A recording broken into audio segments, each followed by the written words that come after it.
Olá pessoal, tudo bem com vocês? Vamos lá, essa vai ser a nossa quinta aula sobre circuitos de corrente alternada. Essa é a nota de aula número 5 e é a página 170 das notas de aula. Lembrando que as notas de aula você pode baixar, fazer um download em PDF, está no meu site www.atombrasil.com, tá? Então olha só pessoal, nas últimas 4 aulas o que a gente vem fazendo construindo todo esse ferramental matemático que a gente vai utilizar, né, de agora em diante para poder resolver o problema do circuito RLC mais uma fonte de corrente alternada, tá? Então é importante que vocês tenham compreendido até agora o que essa descrição tanto da forma complexa, né, da forma matemática complexa com a qual a gente representa essas grandezas, se relacionam nesse contexto. Tá? Então, as relações de fase são super importantes. E por que eu posso agora tratar o problema de uma maneira mais geométrica, né, utilizando o plano complexo e descrevendo as grandezas tanto de corrente como de diferença de potencial na forma de fasores. Né? E por que eu posso utilizar então essa soma de fasores para poder resolver os meus problemas associados aos circuitos RLC. Tá? Outras coisas que tem que ter ficado claro até agora é que capacitor ideal e indutor ideal, eles não dissipam energia. Então a potência que eles recebem, eles devolvem para a fonte. Né? Então a única coisa que dissipa energia, que a gente viu até agora, é uma resistência, certo? Então ela dissipa energia de uma forma que na média a gente pode descrever numa comparação com o circuito de corrente contínua. Tá? Então vamos começar aqui. Né? Lembrando que eu tenho aqui então as minhas notas de aula, né? E eu vou sempre que puder mostrar aqui as partes mais importantes, tá? É importante que você leia as notas, tá? Baixem as notas, elas estão em PDF, vocês podem ler, reler, escrever em cima, imprimir, não imprimir, não... Fiquem à vontade com as notas de aula, tá? Cuidado que pode ter errinhos aí, certo? Não são perfeitas, claro, né? É difícil ter alguma coisa perfeita nessa vida, mas com o tempo eu vou tentar melhorar elas, tá bom? Então vamos lá. Então essas notas, que é as notas de número 5, elas começam na página 170. Lembrando que esse assunto é o capítulo 7 das minhas notas de aula, tá? Então vamos lá. Eu vou começar aqui nessa página 170. Eu começo com o seguinte texto, né? Antes de encarar com força total os circuitos RLC em série, primeiro, depois a gente vai ver o RLC em paralelo, tá? O RLC em série, mais uma fonte, vamos tratar de um assunto que venho evitando até o momento, tá? Veja, o assunto que eu venho evitando até o momento é o seguinte: quando eu construí os meus circuitos até agora, tanto os circuitos sem fonte alguma ou com os quais eu coloquei uma fonte de corrente alternada, eu comecei a dizer o seguinte, olha, no circuito RLC, por exemplo, sem fonte, eu tenho um capacitor carregado, né, que vai me dar as condições iniciais de oscilação do meu sistema. Vai ser a energia inicial, né, do capacitor. Então a gente carregou esse capacitor inicialmente com uma bateria e depois a gente desconectou a bateria, né, e botou uma chave ali, uma chave S. Eu até coloquei aqui no desenho, tá? Tem um desenho aqui onde eu tenho minha chave S, né? E daí eu fecho esse circuito, tá? Então veja que eu usei essa chave S para fechar o circuito, tanto num circuito onde tinha RLC sem fonte, RL ou RC, ou LC sem fonte, né? Ou os com fonte, então tá aqui. Mas daí vem uma pergunta, né? O que exatamente ocorre no circuito de corrente alternada imediatamente após o fechamento da chave S? Então veja que aqui como exemplo eu estou dando um circuito RL, ligado numa fonte de corrente alternada. Quando a gente fecha o circuito, a gente estudou o que acontece, né? Com o circuito fechado, no estado estacionário, o que eu vou ter é uma corrente elétrica que vai circular, vai fluir pelo meu circuito aqui, por todos os pontos dele, né? Dessa forma, ele tem uma corrente de pico e vai ter uma diferença de fase, né, associada à frequência da fonte, que é o ômega. O ômega está aqui. Né? E a impedância ela é dada pela resistência ao quadrado, mais Q de L ao quadrado para esse caso. E nesse caso aqui faltou uma raiz quadrada aqui, tá? Então tem uma raiz quadrada aqui, arrumem aí nas notas de aula de vocês. Bom? Isso que a gente resolveu, né? A gente resolveu a partir de um ansatz. Esse ansatz é a solução no estado estacionário. Esse ansatz ele pode ser obtido de várias maneiras. Bom, eu não vou aqui falar sobre como resolver equações diferenciais forçadas, porque isso é um assunto de cálculo, né? Então vocês vão aprender isso exaustivamente em matemática, em cálculo 3, cálculo 4. Tem várias formas de a gente poder resolver esse problema, tá? Aqui na física, como a gente não está discutindo as soluções, como resolver uma equação diferencial, a gente está aplicando aqui, né? Eu já estou usando um resultado que a gente sabe da matemática, que é que no estado estacionário, uma equação diferencial forçada, ela é forçada, então ela vai ter que oscilar com a frequência da força que está forçando, nesse caso aqui é a nossa fonte de corrente alternada, mais uma diferença de potencial e uma intensidade, né? Uma amplitude. A gente descobriu esses valores a partir de duas formas, utilizando esse ansatz na equação diferencial. A outra forma é construindo o diagrama de fasores. Então a gente já sabe, a gente já viu, tá? Então está nas aulas anteriores. Se você esqueceu, volta lá, reveja as aulas, revejam as notas, né? Só que, contudo, no entanto, o que acontece é que essa é apenas uma parte da solução. Tá?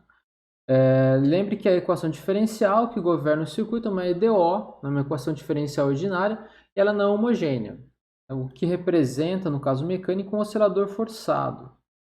Nesse caso, o que acontece é que a solução, então, da minha equação diferencial, que é essa daqui, para esse sistema, né, para esse circuito aqui, RL, circuito RL que eu estou mostrando, ele é desse tipo. Ele é pela lei de Kirchhoff, utilizando a primeira lei de Kirchhoff, a lei das malhas, eu posso construir a equação diferencial, e a equação diferencial é esse negócio aqui, ó. LDI dt, RI, ou LDQ2, né, LD2Q dt2, que é a equação que é um diferencial de segunda ordem, uma derivada segunda da carga, né? Aqui uma derivada primeira da carga, que é uma equação diferencial de segunda ordem, ou essa equação diferencial aqui de primeira ordem, só que ela não é homogênea, né? Ela tem um termo aqui de forçamento.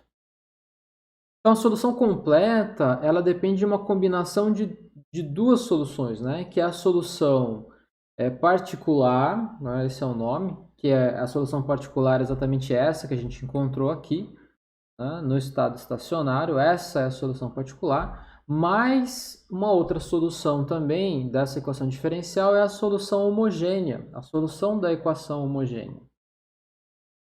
Então, se eu tenho uma equação diferencial, e aqui eu estou resumindo o cálculo em duas linhas, tá? O que vocês vão aprender num semestre todo com um professor de matemática bem mais capaz que eu para poder falar sobre soluções de equações diferenciais.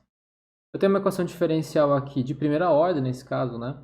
Px.qx, isso aqui é uma derivada temporal, né? Isso aqui é a equação que eu botei aqui, ó, onde P é o L, né? O Q é o R, são constantes, e aqui a força é a força dessa equação, né? Ou seja, essa é uma equação diferencial ordinária, só que tem um termo de forçamento aqui.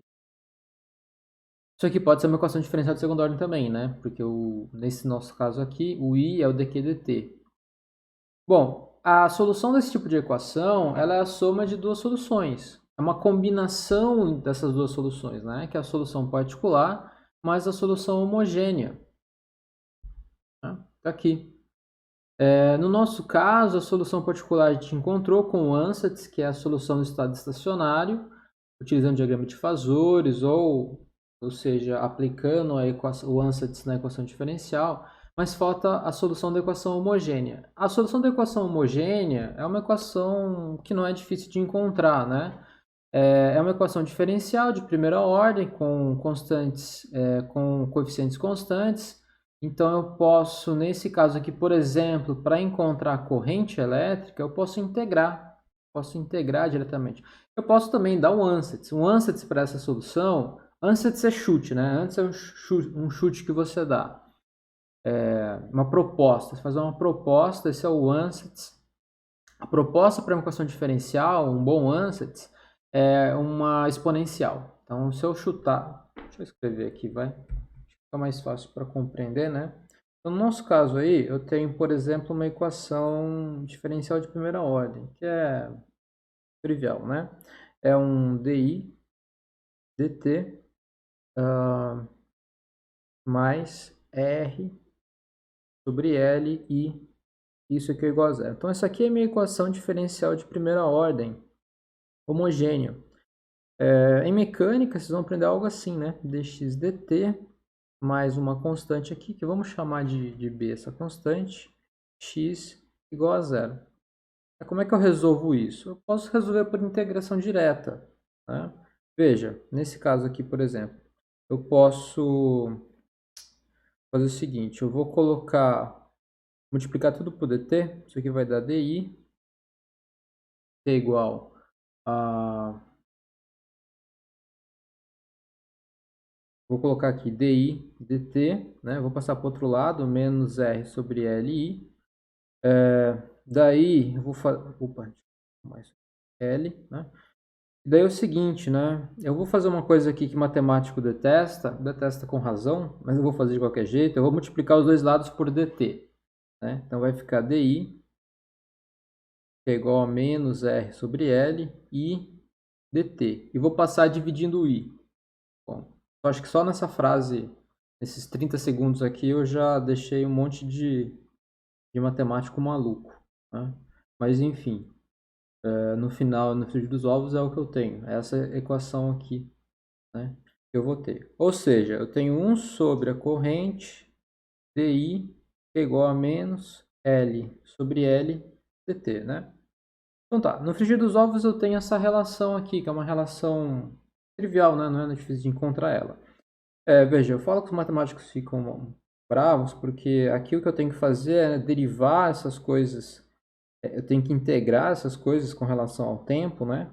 Ou derivar os dois lados com relação ao tempo. Então não é passar dividindo ou multiplicar pelo diferencial, né? Então tem que tomar cuidado com essa linguagem. E aqui eu vou integrar, né? Vou integrar isso aqui então, só que desse lado aqui eu vou integrar, vou integrar em DI, também deixa matemático maluco, e vou integrar aqui em DT. Em realidade, eu vou integrar todos os lados por DT. Vamos fazer direito, vai, isso aqui para que a gente não deixe matemáticos muito bravos com a gente aqui, né? Eu tenho aqui isso, né? Eu tenho uma constante de um lado, eu tenho um DI dt do outro lado. Eu vou integrar os dois lados no tempo. Afinal de contas, é uma equação, né? Então, eu só posso integrar de um lado o que eu vou fazer do outro lado. Então, eu tenho a integral de di dt em t, né? É igual a menos r sobre L é uma constante integral de dt. É isso que eu vou fazer. Veja que isso aqui vai dar uma integral, então, em i di, que é igual a menos r sobre L, uma integral em dt, que eu vou trocar o limite de integração aqui, para a gente poder tirar uma constante, né, dessa integração. Já boto aqui um limite de 0 a um tempo arbitrário qualquer, só que eu troquei o limite aqui para telinha. Também vou botar então uma integral no i no tempo 0 até um i no tempo t, né? Então eu tenho essa minha equação diferencial aqui para resolver. Então foi o que eu fiz aqui, né? Eu resolvi essa equação diferencial por integração direta. Ah, e eu esqueci de falar o que eu ia falar aqui. Veja, quando eu tenho esse tipo de equação, que é uma equação diferencial de primeira, segunda ordem, homogênea, né? Um ansatz bom, um chute bom para eu dar, é uma solução do tipo exponencial. Então, quando a corrente elétrica, por exemplo, se ela for desse tipo, eu tenho um I de pico aqui, E elevado a I, né? E algo multiplicando pelo tempo aqui, né? Tem uma constante, eu vou colocar aqui alfa, multiplicando pelo tempo. Quando eu tenho algo desse tipo, né? É um bom ansatz para a minha solução. É um bom ansatz por quê? É um bom ansatz porque, como eu tenho nessas equações derivada primeira, derivada segunda e tenho a própria função da qual eu estou derivando, e exponenciais são funções cuja, né, se eu derivo uma exponencial, ela continua sendo exponencial, ou se eu integro a exponencial, ela também continua sendo uma exponencial. Então, elas são bons chutes para eu dar para essas soluções, né? Funciona, né? Funciona. Então, nesse caso aqui, né, por chute ou por solução direta, nesse caso meu aqui, eu teria que encontrar, então, quanto que vale o I de pico e quanto que vale o alfa, né? Mas eu posso integrar direto essa expressão, que é o que eu estou fazendo aqui, por integração direta, que é o que eu fiz aqui na nossa aula. Então, por integração direta, eu descubro que a corrente elétrica, né, pelo menos a solução da parte homogênea, ela vale aí uma exponencial, né, que é menos R sobre L, então alfa aqui vale R sobre L, é o tempo. E aqui tem uma constante que depende das condições iniciais do meu problema, né, que eu chamei aqui de C1. Posso descobrir C1 aí se eu precisar, né?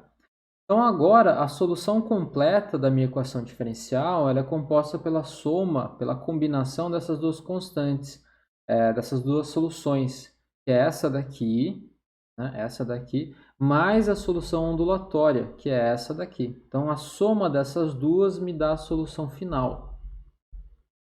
Se eu faço um gráfico dessa solução final, o que eu tenho? Eu tenho uma combinação então da solução ondulatória, que é a solução particular, tá aqui, ó, solução particular, mais a solução homogênea. Então, tem que somar essas duas soluções aqui, né? Solução homogênea. Legal. Só que se eu olho aqui para a minha solução homogênea, ela é uma solução do tipo exponencial. Ela cai, né? Eu tenho menos R sobre L tempo, então ela é uma queda exponencial. Se eu olhar que essa razão, ou tempo característico de queda, né, é a razão entre o R, resistência, pela indutância do meu indutor. Nesse caso, né, para o indutor. Então, o decaimento é do tipo exponencial. Se eu der uma olhada rapidamente, né, para as resistências e para as indutâncias que a gente tem na vida real, você vai e usa no teu circuito, você compra numa casa de eletrônicos, né, você vai verificar que essa relação de resistência com indutância ela é por volta aí de 10 a menos 6 a 10 a menos 9. Né? Então está nessa escala aqui de micro a nano, o que? Segundo, né? Desculpa, 1 sobre segundo. 1 sobre segundo. R sobre L vai ter, faltou menos 1 aqui, vai ter unidade de 1 sobre segundo, porque aqui tem o segundo, e unidade do que está aqui dentro da exponencial é adimensional. Né? Então, 10 a menos 9, mais ou menos, é o que vai dar essa relação de tempo. Então, veja. O que acontece, então, é que esse termo da exponencial, que me dá a corrente, ela cai num espaço de tempo de mais ou menos 10 a menos 9 segundos, nanosegundos, ou 10 a menos 6 microsegundos. O tempo ele é muito baixo, é muito curto, o tempo é muito curto, né? Então, quando eu fecho a chave, isso então é a condição inicial, né? A partir do tempo zero, esse período transiente do fechamento da chave, ele cria essa corrente elétrica da solução homogênea, só que ela cai muito rápido, né? Cai com nanosegundo de tempo. Então, a princípio, né, no estado estacionário, o que realmente vai dominar o meu sistema é a solução, é a solução, é a solução estacionária, né? Então, o período transiente, basicamente, eu posso ignorar esse meu sistema, já que a solução homogênea existe apenas para um curto espaço de tempo, tá? Então tá, vamos lá. Legal. Então, superada essa matéria, né, do tempo transiente, do período transiente, eu acho que agora a gente pode então discutir esse sistema do circuito RLC, resistência, indutância e capacitância, em série no circuito, quando ligado a uma fonte de corrente alternada senoidal. Então, eu estou aqui na minha seção 7.5, circuito RLC em série mais a fonte, na página 171. Então, aqui eu tenho um desenho desse circuito esquemático, tenho aqui o meu capacitor, tenho a resistência, o indutor e a minha fonte. Capacitor, eu estou chamando de carga Q na placa de cima e carga menos Q na placa de baixo, né? Como essas coisas alternam com o tempo, esses sinais eles vão se alterar com o tempo, certo? Tenham isso em mente. A minha fonte é do tipo senoidal, então Q de T, Q de pico, cosseno de ômega T. Já lembrem que eu falei que a diferença entre o seno e o cosseno é apenas uma diferença de fase. Ômega é a frequência angular característica da fonte, né? Então, essa fonte tem frequência angular ômega. Tem que ficar claro porque daqui a pouco a gente pode confundir os ômegas associados ao meu problema. Bom, então a equação diferencial que a gente tem para poder resolver esse problema, a gente já descobriu como calcular, né? Eu vou usar a lei de Kirchhoff aqui para malha, nesse sistema aqui. Então eu tenho essa equação diferencial, que seria homogênea, mas agora a gente tem uma fonte ligada, né? Então essa é a minha equação final aqui, que é uma equação diferencial, segunda ordem, não homogênea, né? Então está no termo de forçamento aqui, só por comparação, né? Nesse caso aqui é uma equação diferencial de segunda ordem para carga elétrica, né? Veja, vocês já estudaram isso também, e a gente pode fazer uma analogia com mecânica, né? Que essa é a mesma equação diferencial para a dinâmica de um sistema massa-mola forçado com amortecimento. Então a massa está aqui, tem uma mola que me dá força restauradora, aqui tem um certo ambiente viscoso, né? O que me dá uma resistência no sistema. Aqui tem tipo uma roda, né? Que rotaciona com velocidade angular ômega, faz o papel da nossa fonte de corrente alternada. Tem a massa M aqui, que é a nossa indutância, né? Que a gente chamou de inércia do sistema. Então eu posso fazer essa comparação com a minha equação diferencial do sistema massa-mola, né? Essa equação diferencial, eu acho que muitos de vocês já resolveram essa equação diferencial, já viram como é que ela se resolve, mas só para lembrar de novo, né? Esse é o tipo de solução no estado estacionário, é a solução particular, né? Eu tenho uma certa amplitude, essa amplitude vale cosseno de ômega t mais delta, e é claro que eu tenho que descobrir quanto que vale essa amplitude. Um detalhe que essa amplitude aqui, ela depende da própria frequência angular, então a frequência angular ela modula de certa maneira a amplitude, e cosseno de ômega t mais o delta é a diferença de fase que também depende dessa frequência. Bom, como que eu posso resolver esse problema? Eu poderia pegar esse ansatz, né, o ansatz da minha corrente elétrica, por exemplo, ou da carga elétrica. Então, por exemplo, para essa minha equação diferencial que eu tenho aqui, né, a minha equação diferencial ela é desse tipo. Ela é d2q, que varia com o tempo, né, dt2, é uma equação diferencial derivada segunda da carga, mais uma constante R sobre L, aqui vem um dq dt, mais 1 sobre LC, Q, tudo isso igual a meu Q de pico, cosseno de ômega t. Aí veja, uma das soluções do meu ANSATS para esse problema é esse tipo, né? ANSATS, ele é uma carga na placa do capacitor que varia com uma certa amplitude, eu vou chamar de Q0, cosseno, não vou chamar de coisa não, vou chamar de Q de pico,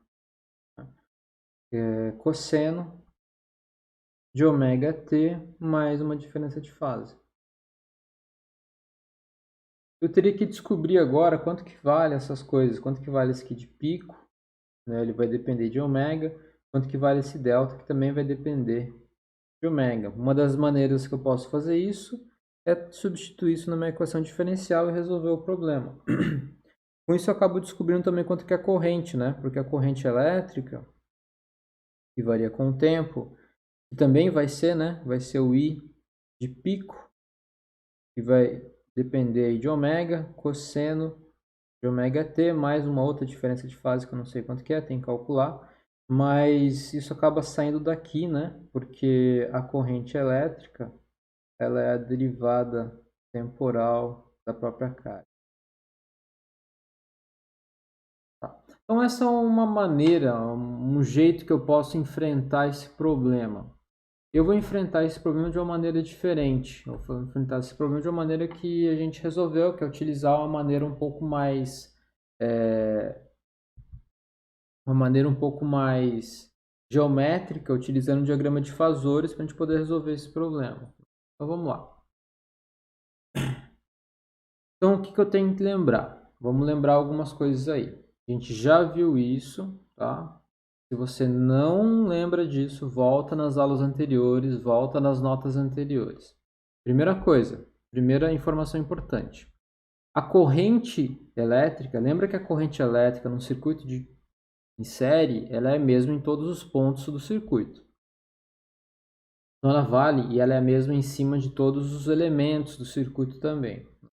Então a corrente I e a DDP na resistência, o V de R, eles estão em fase, né? Há uma coerência de fase entre eles, isso a gente já viu. Então quando eu escrevo diagrama de fasores, né, o que acontece é que eu tenho então a corrente elétrica no diagrama de fasores e a diferença de potencial da resistência está junto com a corrente, né? Eles estão em fase, beleza.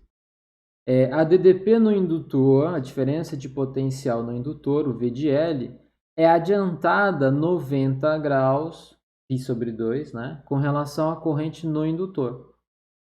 Certo? Isso a gente viu também. Então, quer dizer, a corrente é a mesma em todos os elementos. Então, a DDP está adiantada 90 graus com relação à corrente no indutor. A DDP no capacitor, V de C, está atrasada 90 graus com relação à corrente. E o que eu tenho que saber também, né, isso já tem que ter ficado claro para vocês da aula passada, é que a soma fasorial, então, de todas as DDPs, ela vai ter que ser igual à tensão, vai ser igual à tensão de pico, né, ou a tensão RMS, alternada, fornecida pela fonte. Porque agora, então, no meu circuito de corrente alternada, a soma das diferenças de potenciais ela não é escalar, como acontece com o circuito de corrente contínua, né? Ela é fasorial por causa dessas diferenças de fase. Então tá, então vamos aglutinar essas informações todas que eu falei até agora. Eu tenho um circuito R, L e C em série. Tenho as respectivas diferenças de potencial, que eu posso medir com um galvanômetro. Só que lembra que o galvanômetro ele mede, bom, não todos, né? Mas um galvanômetro normal que a gente está usando aqui nas nossas aulas, um galvanômetro teórico mental nosso, ele mede queda de tensão RMS, DDP RMS, o que é RMS, né? Então eu tenho aqui a medida do V de R, V de C e o V de L, certo? Se eu somar essas três coisas escalarmente, somo isso, mais isso, não vai me dar a queda de potencial que a fonte me fornece, tá? Não vai dar. Eu tenho que somar isso de maneira fasorial para que isso ocorra, né? Então, a soma fasorial das quedas de potencial é o que tem que acontecer. Então, a solução da corrente para o estado estacionário, como a gente já viu, ela é desse tipo. É o I de pico cosseno de ômega t mais delta. A gente já chegou... desculpa, a gente chegou não. A gente vai chegar, né? Mas essa é a solução, então, para o estado estacionário, né? Eu tenho que descobrir quanto que vale esse I de pico e quanto que vale esse delta. Se eu descobrir quanto que vale o I de pico, quanto que vale o delta, eu descobri tudo. Veja, por que que essa é a solução da minha corrente? Porque não tem jeito. Essa é uma equação diferencial forçada em que a fonte força o sistema a oscilar numa frequência. Que frequência é essa? A frequência que a fonte me fornece, o ômega, né? Então não tem como fugir disso. Tirando o ponto inicial, onde eu fecho a minha chave, onde tenho aquele tempo transiente, que depois de um tempo muito curto ele já não importa mais, esse vai ter que ser a solução do meu sistema. Tá? Beleza. Esse meu I de pico aqui, eu estou chamando ele de Q de pico por uma certa impedância.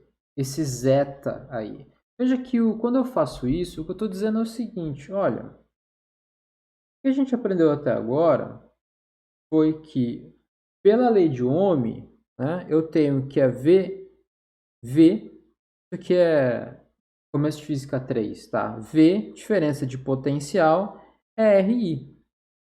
Né? V é RI. Veja, isso aqui é diferença de potencial, isso aqui é resistência, isso aqui é corrente. Em unidades, então eu tenho ampere, tenho aqui ohm para resistência e tenho volt para esse V aqui. Então, infelizmente, dá um nome, né? Tá?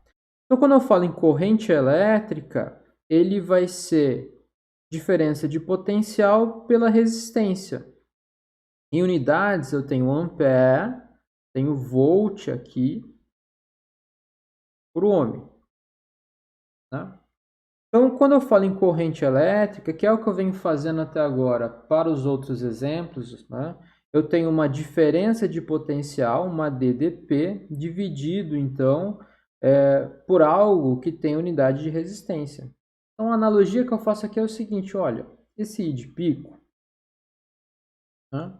Ele vai ser o meu Q, vai ser um Q de pico, dividido por alguma coisa, que é o que eu estou chamando aqui de impedância, que tem unidade de ohm, tem unidade de resistência, impedância. Né?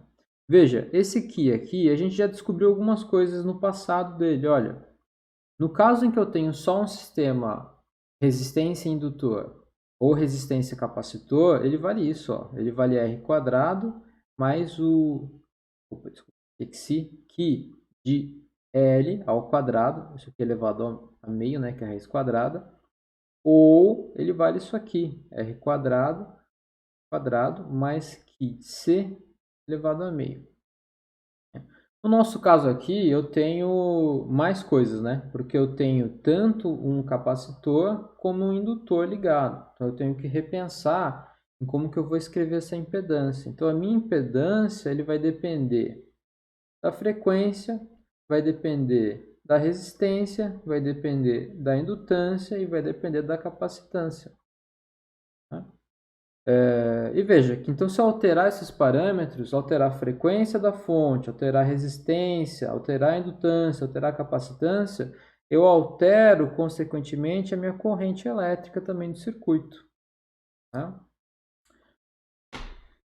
Então tá, voltemos aqui. Então é assim que eu vou escrever. Né? É a mesma para todos os pontos do circuito. Então eu tenho aqui a queda de potencial na resistência, vale RI pela lei de Ohm. Né? Então ele vai valer R de pico cosseno de ômega t mais delta. Mais delta, isso, só substituir aqui o valor de Q de pico pelo zeta. Eu chamei toda essa constante agora, bom, constante aqui na frente do cosseno de ômega t, né? Chamei tudo coeficiente, tá? Porque constante mesmo são só essas duas coisas aqui. Esse coeficiente de Qi de pico de R, certo? Cosseno de ômega t. Note que essa queda de potencial em cima da resistência está em fase com a corrente, né? As duas têm a mesma fase, delta. Beleza. A queda de potencial no indutor, ele está adiantado, né, 90 graus ou π sobre 2 com relação à corrente. Então, eu tenho Qi de L de pico, Qi de L de pico, cosseno de ômega t mais delta mais π sobre 2, porque ele está adiantado π sobre 2 com relação à corrente. E aqui eu tenho queda de potencial, então Qi de L e de pico. É como se fosse uma resistência efetiva do indutor vezes a corrente. Tá? Substituir, eu estou chamando então esse coeficiente de Qi de L de pico. Cosseno de ômega t mais delta mais π sobre 2. E a queda de potencial no capacitor está atrasado 90 graus com relação à corrente, né? Então eu escrevi dessa forma aqui, Qi de pico de C, cosseno de ômega t mais delta menos π sobre 2. Então vejam aqui que essas constantes aqui, desculpa, esses coeficientes não é constante porque depende do ômega, certo? Então para um ômega fixo, para um circuito ele é constante, né? Porque para um circuito que tem um ômega fixo, isso aqui é uma constante. Se eu variar o ômega, esse cara varia com ômega. Então, esse cara é isso, esse cara é isso e esse cara é isso. Tá, isso tem que ficar claro para vocês. Tá? Então, reescrevi só essas três coisas que são as quedas de potencial. O que eu vou fazer agora? Eu vou desenhar todas essas minhas grandezas num diagrama de fasores. Tá? Por isso que tem que ter ficado claro para vocês até a aula passada como eu vou colocar isso no meu diagrama de fasores. Tá? Porque aqui está bem complicado, né? Se olhar assim, você se assusta um pouco, mas eu acho que agora a gente já tem maturidade para compreender o que a gente fez em cada coisa aqui. Né? Então, o que eu fiz em cada coisa? E o que eu quero descobrir? Né? Eu quero descobrir quanto que vale a impedância, porque se eu descobrir quanto que vale a impedância, eu acabo descobrindo o I de pico. Né? Porque o I de pico é o Qi de pico, que eu já sei, é uma coisa da fonte, né? Dividido pela impedância. E a fase, tem que descobrir a fase também, assim eu tenho a expressão toda, né, da corrente elétrica. Então veja, primeira coisa que eu desenhei aqui, o I de pico, é a corrente elétrica. Então está em vermelho aqui, ó. Eu desenhei no meu diagrama de fasores a corrente elétrica, o I de pico. E a corrente elétrica é quanto? Olha, é cosseno de ômega t mais delta. Então, cosseno de ômega t mais delta. É isso que ela vale. Daí, eu vou desenhar agora as quedas de potenciais nesse diagrama. Né? Veja que esse desenho ele é só para análise qualitativa entre corrente e queda de potencial, porque eu não posso somar queda de corrente com potencial, né? Só posso somar potenciais. Beleza. Então eu desenhei aqui em cima da corrente a queda de potencial na resistência, tá vendo? Aqui, ó, Qi de pico de R. É esse cara aqui. Por quê? Porque a queda de potencial está em fase com a corrente. Aqui, ó. Esse cara aqui. Está em cima da corrente. Tá aqui. A queda de potencial do indutor está adiantado 90 graus com relação à corrente. A corrente está aqui, mais 90 graus está queda de potencial do indutor. E a queda de potencial no capacitor está atrasado 90 graus com relação à corrente. Então, ômega t mais delta menos π sobre 2. A soma fasorial dessas três coisas, e Xi de pico L, Xi de pico C e Xi de pico R, né? Somei isso, fasorialmente, tem que dar o quanto minha fonte de corrente alternada me fornece, que é o Qi de pico. Né? Veja que nesse exemplo que eu dei aqui para vocês, eu estou assumindo que essa componente, essa amplitude, ela é maior que essa daqui. essas coisas são paralelas, né? Isso aqui é um pouco maior que isso, o resultado dessa soma aqui, como se fossem dois vetores, é isso. É um fasorzinho que aponta para cá, né? Tá para cá. Então, por isso que eu desenhei o Ki de pico desse lado, né? E por isso que o meu delta aqui deu positivo, deu mais delta aqui. Eu preciso somar essas coisas, então somando isso com isso vai me dar esse resultado aqui. Mas tem o outro caso também, né? Esse cara, ele pode estar do outro lado da corrente. Então eu tenho ômega-t, e esse meu delta, ele vai estar, desculpa, eu tenho ômega-t menos φ, por exemplo, só que o φ está do outro lado agora. Porque esse cara aqui, o Ki de pico, ele oscila com ômega-t, né? Faltou ômega-t aqui, ó. O ômega-t está aqui, o delta está aqui. Né?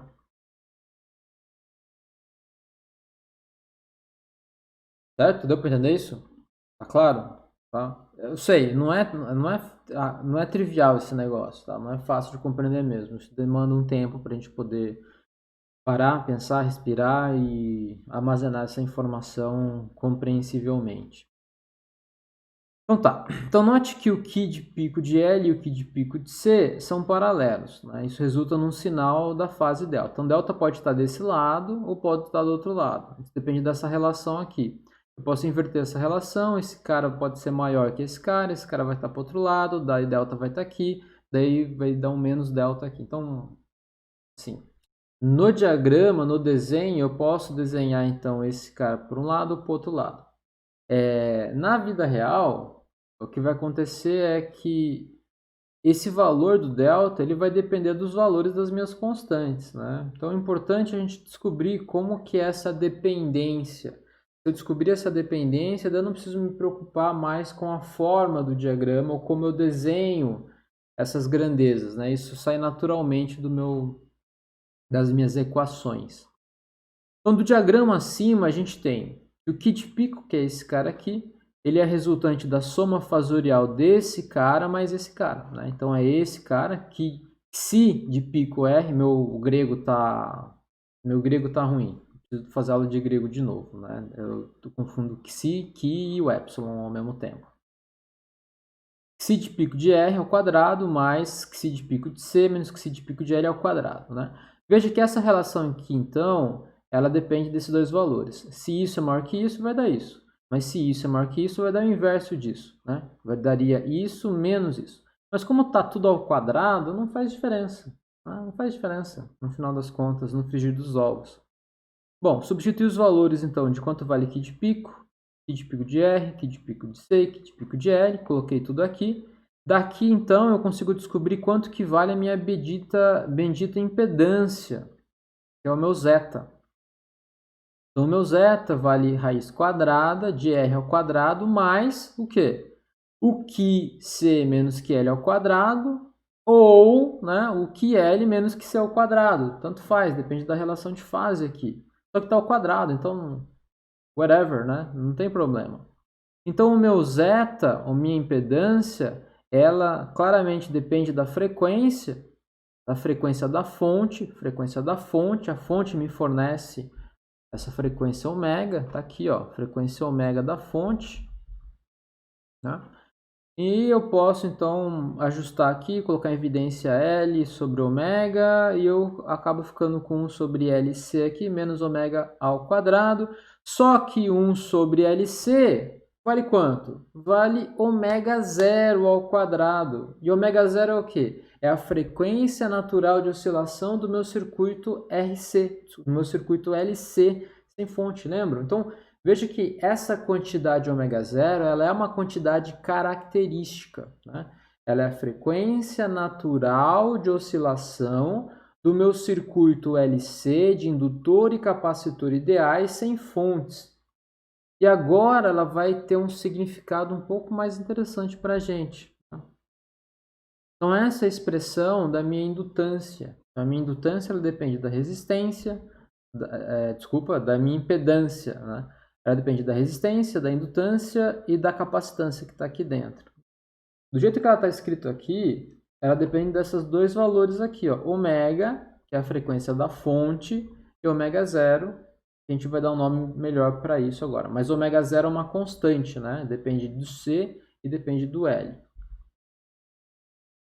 Então tá aqui. Então minha impedância é isso. Ó. Minha impedância vale zeta, depende de ômega, R quadrado mais L quadrado sobre ômega zero, ômega quadrado, entre parênteses aqui, ômega quadrado menos ômega zero quadrado elevado ao quadrado. Ah, aqui eu inverti, tá vendo? Ó? Inverti ômega com ômega zero. Por quê? Porque fica mais bonito, certo? Não faz diferença, né? Olha só, como está dentro do quadrado, se eu chamar ômega zero quadrado menos ômega, ou ômega menos ômega zero, vai dar o mesmo resultado, né? Só tudo ao quadrado aqui. Então, assim, eu escrevi dessa maneira porque fica um pouco mais bonito, assim. E acho que é assim que você vai encontrar também nos livros, tá? Essa forma, ela sairia naturalmente se eu tivesse desenhado esse cara de maneira ao contrário, né? Se eu tivesse isso aqui maior que isso, o Ki de pico estaria para cá e esse Fazot estaria aqui, né? Ele sairia naturalmente. Mas enfim, todos os caminhos levam a Roma, né? Como I de pico é Ki de pico sobre zeta, a impedância, então a própria corrente que circula, né, ela é modulada pela frequência da fonte. Então, se eu mudo a frequência da fonte, eu acabo mudando a corrente elétrica resultante que circula pelo meu circuito. Tá? Beleza, agora eu tenho que descobrir quanto que vale essa fase delta. Se eu volto para o meu diagrama de fasores e olho aqui para o meu delta, olha o que eu tenho. Tangente de delta, tangente desse ângulo aqui, lembra que esse ângulo é um ângulo, aqui no desenho ele é um ângulo, né? Mas não é um ângulo real que você mede com o transferidor, ele é uma diferença de fase. Tangente de delta é cateto oposto, que é esse valor aqui, dividido pelo quê? Pelo cateto adjacente, que é esse cara aqui. Tá? Então tá aqui. Cateto oposto por cateto adjacente, a famosa coca. Eu tenho então Ki de C menos Ki de L. Aqui eu já estou substituindo, porque tinha o Ki de pico, desculpa, o Xi de pico de C, Xi de pico de L, Xi de pico, né? Cortei tudo.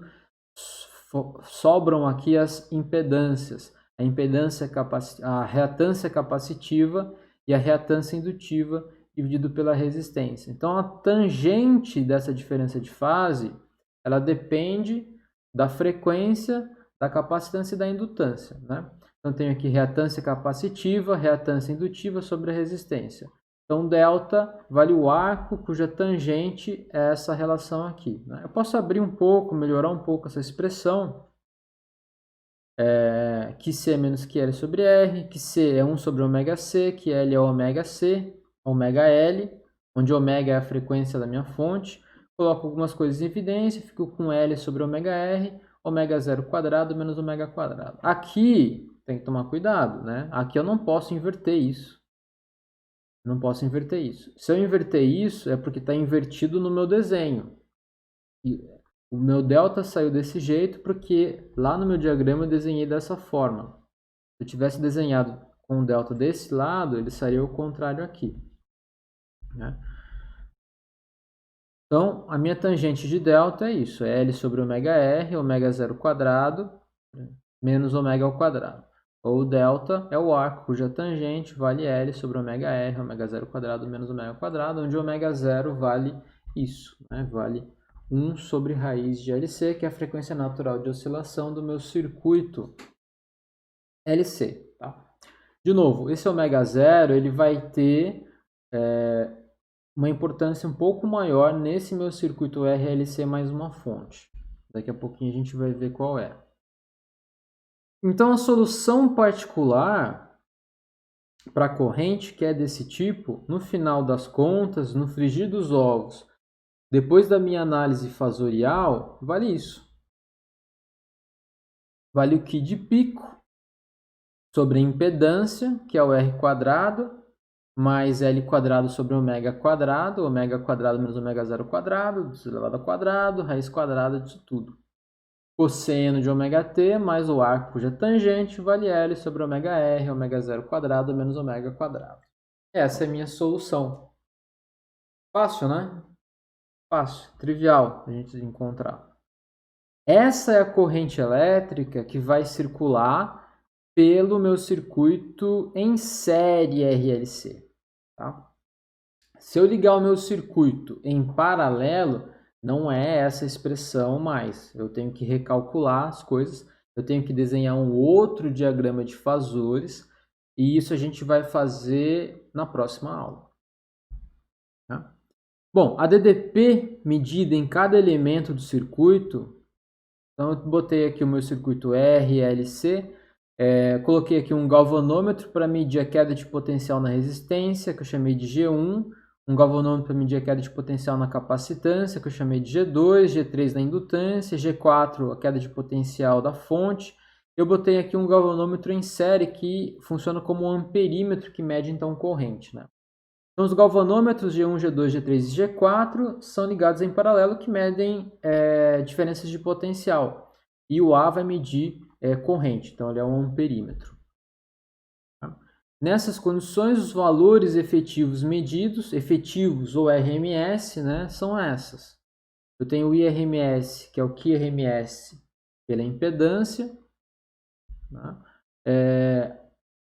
A queda de potencial da resistência vai ser R vezes QRMS pela impedância, o da indutância vai ser isso, o da capacitância vai ser isso. Se eu somar tudo de forma fasorial RMS, eu vou ter o resultado RMS que eu vou medir em cima da minha fonte, né? Certo? Então, não tem muitas dúvidas disso, né? Porque a gente já discutiu bastante essas quedas de potencial. Eu só tenho que parar um pouco e reescrever essas fórmulas, essas equações, né? Eu estou aqui na página 174. Bom, agora a gente vai fazer uma análise que eu acho que essa é a parte importante de se compreender nesses circuitos de corrente alternada. Talvez agora a gente chegue no cerne desse problema do circuito RLC mais uma fonte de corrente alternada, tá? Tudo bem, a gente está na aula 5, mas para poder compreender o que a gente vem construindo até agora, foi necessário a gente entender, né, cada detalhe de tudo que a gente viu nas aulas anteriores e tudo que a gente conhece até agora de eletromagnetismo, né? Então não foi um caminho tão fácil da gente percorrer. Mas acho que agora a gente já tem, né, todas as ferramentas para compreender melhor esses processos de potência, de ressonância, de circuitos ressonantes que que eu vou mostrar até agora. Então, nessa seção 7.5.1, potência dissipada pelo circuito RLC mais uma fonte. Vamos ver algumas características aqui que são interessantes, né? Sabemos que apenas a resistência R dissipa energia no circuito. Então, toda a potência ou energia fornecida por uma fonte, ela é dissipada no elemento resistivo do circuito, né? Não na capacitância, e não no indutor e nem no capacitor. Não tem jeito, não tem choro nem vela. Então, por qualquer análise que eu faça, a potência média dissipada vai ser a potência média dissipada pela minha resistência. Então, ela vai ser aqui RI quadrado, que eu posso calcular a média temporal, a gente já fez isso, ainda bem. R vai dar I de pico ao quadrado sobre 2, só que I de pico ao quadrado sobre 2 já vem da nossa própria definição do IRMS, que vale IRMS ao quadrado, e olha só, a nossa comparação com o circuito de corrente contínua. Então, a potência média dissipada, ela vale isso, vale R e IRMS ao quadrado, tá? Como um circuito de corrente contínua. Só que esse meu IRMS, essa corrente, ela depende da frequência. Então, isso aqui depende da frequência ômega. Então, se eu vario a frequência ômega, a própria potência dissipada, ela varia. Tá, vamos um pouquinho mais. Então, eu tenho aqui potência dissipada média, R. Esse meu IRMS vale QRMS ao quadrado pela impedância, né? Se eu voltar lá para o meu diagrama de fasores, eu descubro que o cosseno de delta, que é cateto adjacente R pela hipotenusa, que é a impedância, né, vai dar R sobre a impedância. Posso substituir aqui, chego aqui a minha potência média, que é isso aqui, pode ser escrita dessa forma, QRMS, XIRMS, IRMS, cosseno de delta, né? Então há uma dependência fundamental com ômega, isso tem que ficar claro, né? Então a potência dissipada, ela depende de ômega, depende da frequência da fonte. Então não importa se a minha fonte ela tem um Q de pico de 20 volts, certo? Numa certa frequência ela vai dissipar uma energia. Se ela tiver uma intensidade de potencial maior ou menor, vai depender da frequência de quanto meu circuito vai dissipar de energia. Tá? Bom, então, por quê? Eu tenho o QRMS, né, que depende, que é uma constante, mas o IRMS depende da frequência e o próprio delta aqui depende da frequência. Né? Para o caso em que eu tenho uma frequência fixa, um ômega constante, daí eu vou ter um QRMS fixo, um RMS fixo e um cosseno de delta, que é um valor fixo. Né? Nesse caso, a gente chama de cosseno de delta de fator de potência. O nome aí, por convenção, fator de potência e cosseno de delta. Lembrando que delta é a fase, e a fase vale isso, né? Vale o arco tangente do L sobre R ômega, ômega 0 ao quadrado menos ômega 1. Então, para um ômega, que é a frequência da minha fonte, que é fixa, eu não altero ela, tá? Eu tenho o cosseno de delta como meu fator de potência. Então, veja que uma consequência disso, né, em delta, em cosseno de delta ser o meu fator de potência, então, é que a máxima potência que eu posso ter, lembra que cosseno ele é uma função que vai de valores negativos, de menos 1 até 1. Nesse caso, ele não pode ir para valores negativos, porque isso é uma potência dissipada média pela minha fonte, que não é negativa, certo? Se você perceber, não tem como dar negativo esses valores. Aqui, vou deixar para vocês brincarem com isso depois. Ele pode ser no máximo 0, e no mínimo 0, no máximo 1. Veja, para que a máxima potência seja dissipada, eu tenho que ter um cosseno de delta que vale quanto? Que vale 1. Quando que o cosseno de delta vale 1? Quando delta, que é a diferença de fase, vale 0. Quando que a diferença de fase vale 0? A diferença de fase vale 0 quando ômega 0 é igual a ômega, né? Quando o ômega, que é a frequência da minha fonte, é igual à frequência ômega 0, que é a frequência natural de oscilação do meu circuito LC. Né? Então, quando eu tenho essa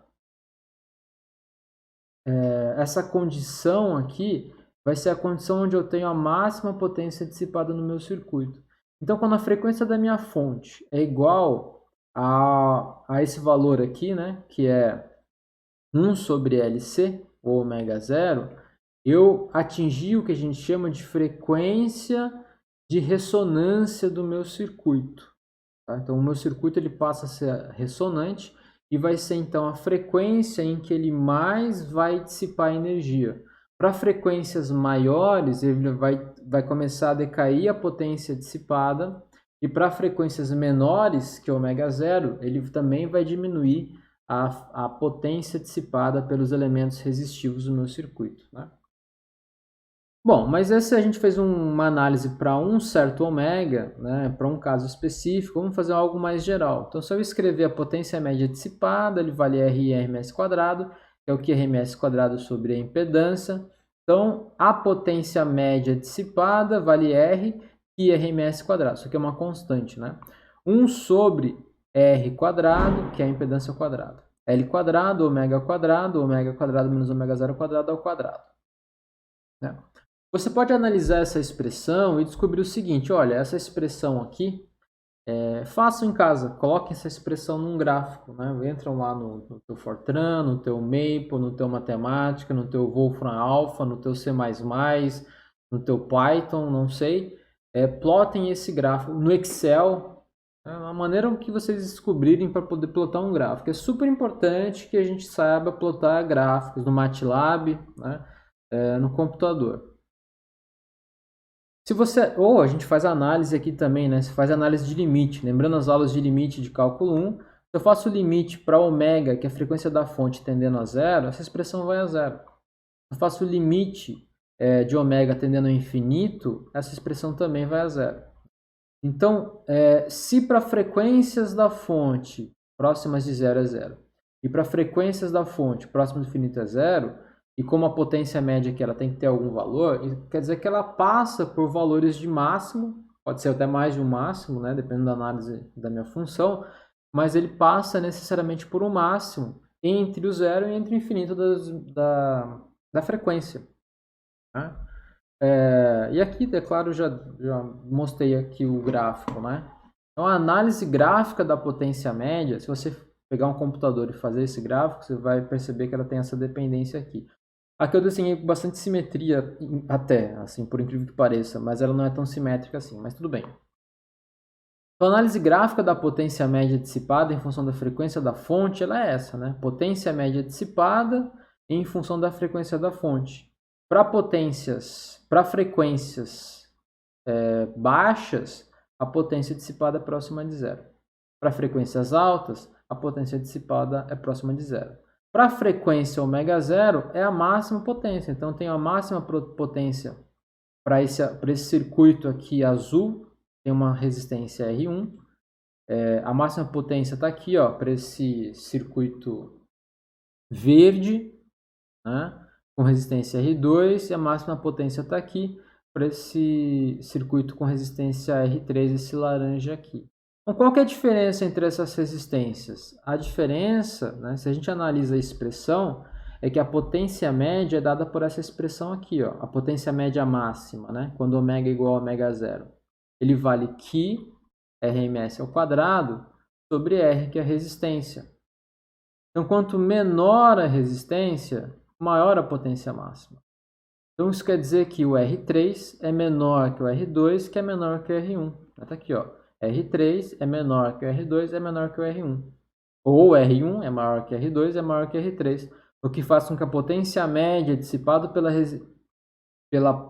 pelo circuito que tem resistência R3 é maior que a potência média máxima dissipada pelo circuito que tem resistência R2, que é maior que a potência média dissipada pelo circuito que tem resistência R1. Certo? Tranquilo? Fácil? Bacana? Legal. Bom, se vocês prestarem um pouco mais de atenção nesse meu desenho, vão perceber o seguinte, eu desenhei aqui para esse circuito R1, numa altura que é a metade, numa altura que é a metade do pico máximo da potência, né? Se eu fizer uma reta aqui, eu vou cruzar em dois pontos. Eu vou cruzar nesse ponto e vou cruzar nesse ponto aqui. Eu chamei essa largura aqui de largura mesmo, de largura da minha ressonância. Largura da minha ressonância. É a largura a meia altura da minha ressonância. Veja que para esse circuito, esse delta ômega, ele tem essa largura. Para esse circuito, a largura é menor. Para esse circuito R3, é menor ainda. Né? O que me diz o seguinte, olha só que interessante, né? Quando a resistência do meu circuito diminui, o meu delta ômega, ele diminui também. Vai ficando cada vez menor, certo? Veja que o que isso me diz é o seguinte, esse circuito, um circuito RLC, é um circuito ressonante, né? Se eu mudo a frequência da minha fonte, vai ter uma frequência específica onde eu vou ter energia que é dissipada a mais. Se a resistência for cada vez menor, vou ter um momento, por exemplo, que eu vou ter energia dissipada apenas muito próximo da minha frequência de ressonância. Tá?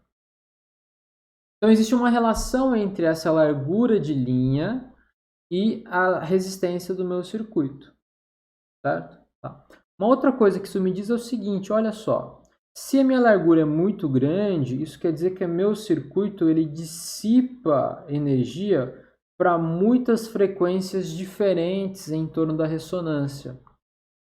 Se eu tenho um delta ômega, uma largura cada vez menor, agora o meu circuito ele vai responder apenas para frequências que estão mais próximas da minha frequência de ressonância. Então é assim que funciona um rádio, né? O nosso rádio, a fonte do nosso rádio é a antena. Então quando a onda eletromagnética está viajando lá no espaço aqui e bate na nossa antena, a nossa antena vai converter essa variação do fluxo de campo magnético em elétrico em diferença de potencial numa certa frequência num circuito, né? No circuito do nosso rádio. Se a frequência dessa onda eletromagnética que chega na minha antena, que agora é minha fonte, ela responde, o meu circuito responde para várias frequências dessa fonte, eu vou ter basicamente um monte de ruído no meu rádio, né? Porque eu estou captando sinais de vários lugares diferentes ou de várias frequências diferentes. Eu preciso que o meu circuito ele identifique apenas uma frequência específica.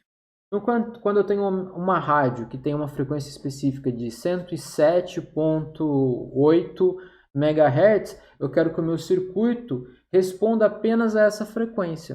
Então, eu tenho que ajustar os parâmetros para que a frequência de ressonância do meu circuito seja a frequência daquela rádio, né? Então, eu posso brincar com essas coisas aí. Então, vamos chamar a frequência... a cintura, a largura do meu pico de ressonância de Δω. Então, Δω é a largura da ressonância a meia altura do pico. Note que quanto menor a carga resistiva R, mais fino ou mais estreito e alto é o pico. Ou seja, Δω é menor. Se Δω é menor, há menos espalhamento de frequências, onde eu tenho aquela resposta do meu circuito, né? É onde o circuito é ressonante. Se R é muito pequeno, Δω também é pequeno. E o circuito só é eficiente em torno de ω0, que é o que eu estou procurando. Tá? Bom, existe uma relação entre o Δω, que é a cintura da minha fonte, e ω0, que a gente pode revisar aqui. Lembra que no circuito RLC sem fonte, a gente calculou quanto que vale o fator de qualidade do meu circuito. Então, se a gente voltar para cá, já fez essa discussão no passado, né? Lembra que eu tenho meu circuito de corrente alternada, que era um circuito RLC sem fonte, onde o capacitor estava carregado inicialmente, né? Lembra que a carga elétrica, ela começava com certa quantidade e ela diminuía. E essa era, então, o comportamento da carga elétrica ou da corrente elétrica ao longo do tempo. E ele decaía com uma certa exponencial aqui. E a gente calculou quanto que valia o quê? Quanto que valia o fator de qualidade desse sistema aqui, RLC sem fonte.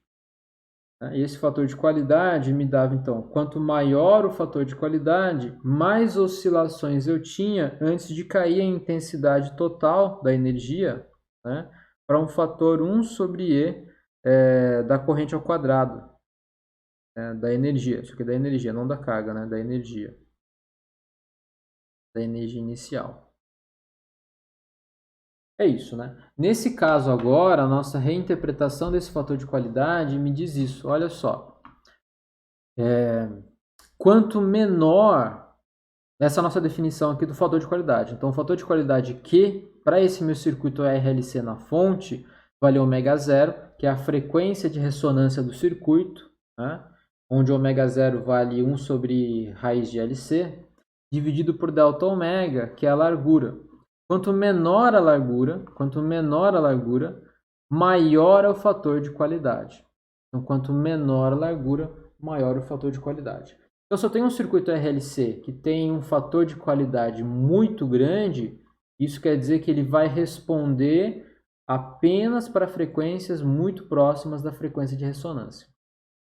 Então, quando eu tenho um circuito, que é o meu rádio, por exemplo, eu pego o meu rádio e eu altero algumas componentes dele para mudar a frequência de ressonância de acordo aí, por exemplo, com a rádio que eu queira escutar, certo? Então tá, então fator de qualidade é essa razão de ω0 sobre Δω, e a gente agora vai ter que discutir como calcular essa quantidade que é o fator de qualidade. Então acho que tá bom por hoje, certo? Na próxima aula a gente vai calcular o fator de qualidade desse circuito, como é que eu calculo esse fator de qualidade, e eu acho que na próxima aula a gente consegue até discutir filtros de diferença de potencial usando circuitos RLC.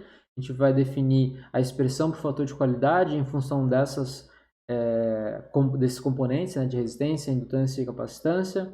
E a gente vai começar a falar sobre transformadores. E é isso, será a nossa 6ª aula. Tá quase lá, tá quase acabando. Certo, pessoal?